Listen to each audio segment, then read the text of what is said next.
In this video, I'm going to show you everything you need to know about Tesla's Sentry Mode and Dashcam. I'll cover anywhere from the initial setup to footage viewing to what happens in case of a panic event such as a break-in or a car crash. My name is Shiva Sapkota, and if you're new to my channel, I make mainly Tesla videos covering anywhere from software updates to tips and tricks, and lots of videos covering helping new owners with their Tesla experience. If you like what you see today, please give this video a thumbs up, subscribe, turn on the notification, leave me anything in the comment section below. If you're a returning subscriber, welcome back.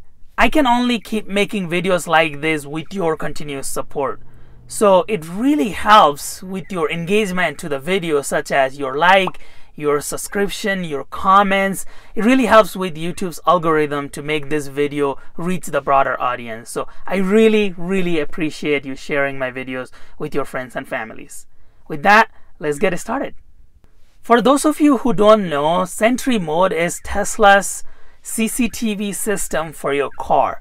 So instead of needing an add-on camera, Tesla utilizes the existing camera that are in the car and gives you a 360 view of your car at all times. Not only it works as a dash cam so that it records while you're driving, it also really acts like a Arlo or a blink or a ring in your house where it detects motion and it records a footage of that motion when somebody comes too close to your car. If there is an attempted break-in into your car, or if your car detects an excessive motion around your car, it actually goes into a panic mode where it actually sends you a notification on your phone so that you know something is up around your car.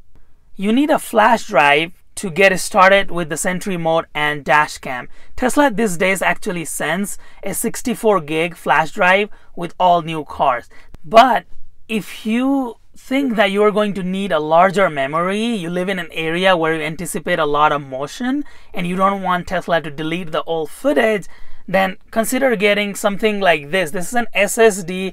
It's a 240 gig and it is a plenty of storage. I've been using this for the past 2 years and it has worked really great. I'll put a link below for this product, but you can get any size SSD and then just use the formatting technique that I'm going to show you in a little bit and it'll work great.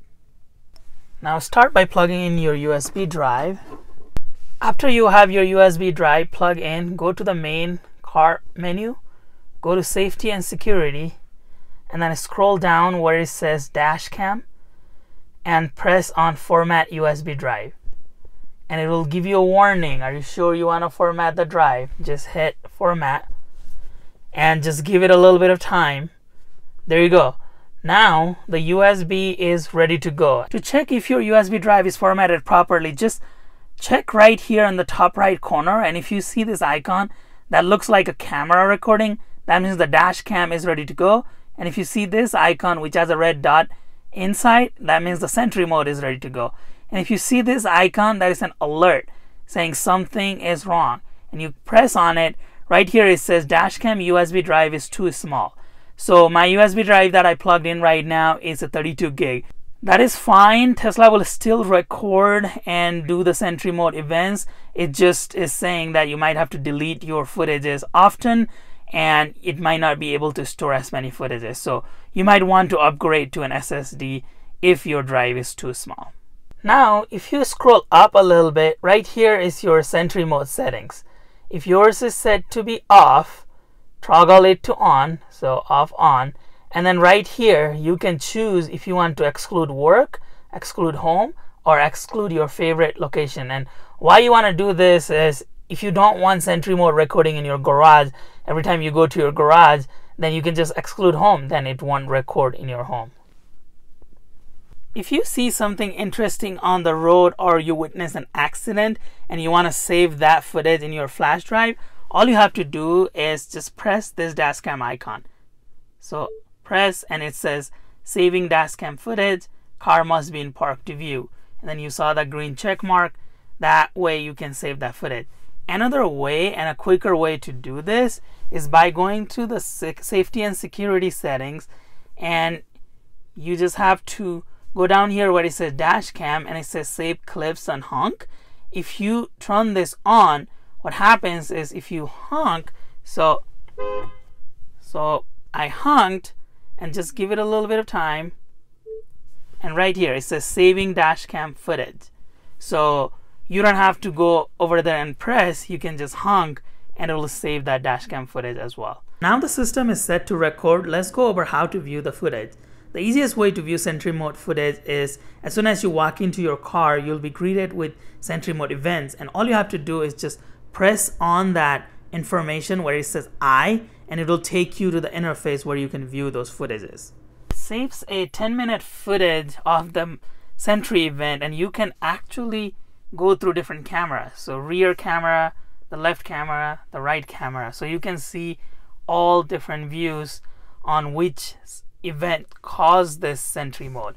And to quickly go to that particular event, just take this video feed and slide it to this little red dot right here. And right here, when it arrives at that red dot, you see that this person is coming, and you can zoom into the front, and then now you can see right here, this is what caused the Sentry event. And his door was so close to the car, and Tesla actually recorded that. Another way to get to the viewer is while your car is at park, just press on this dashcam icon, and right here it says launch viewer. And the same screen comes up, and you can go through all of your Sentry Mode or Dashcam. So all of your Dashcam, the ones that you saved, are going to be saved in the Dashcam, and then in Sentry, there's all the Sentry events that have occurred that will all be saved right here in the Sentry event. Right here, it recorded all of the views, and there's a lot happening here. So on the left, there's this car going, and then if we press play, there's this person on the right trying to get into the car, and then there is a cart person moving those cart. This car is moving on the front, and then the left, this car is turning, and then in the reverse, there's this car's coming, and then on the right, there's this person getting into the car. So a lot are happening on that same footage, and you can see it all around, which is pretty cool. Finally, as I said before, if there is a panic event such as your car gets hit or there is an excessive motion around your car, Tesla actually sends you an alert in your phone using the phone's app. But unfortunately, there is no way right now for us to view what is happening around the car using the phone's app. But I have heard rumors that that might be a future feature that Tesla is working on, where we will be able to just use our phone's app to view real time what is going on around your car. That would be pretty awesome. Now, what if you forgot to plug in your flash drive and there was an event? Let's say there was a break-in and somebody stole your flash drive, or you didn't have a flash drive in the first place. Well, Tesla got you covered. This was one of the features that came with the software update very recently, where if you don't have a flash drive, or if the flash drive was removed from the car, Tesla actually stores the panic event in its internal memory, where you can plug in a flash drive and then download that footage directly from your car. That is everything you need to know about Tesla Sentry Mode and Dashcam. Hope you found today's video helpful. If you did, please don't forget to hit that thumbs up button, subscribe, turn on the notification. Please come back for another video in my channel. I have a lot more video coming, and I already have a lot of videos in my channel. I'm gonna link all of my playlists down in the description below. I really appreciate your support. I'll see you in the next video. Namaste.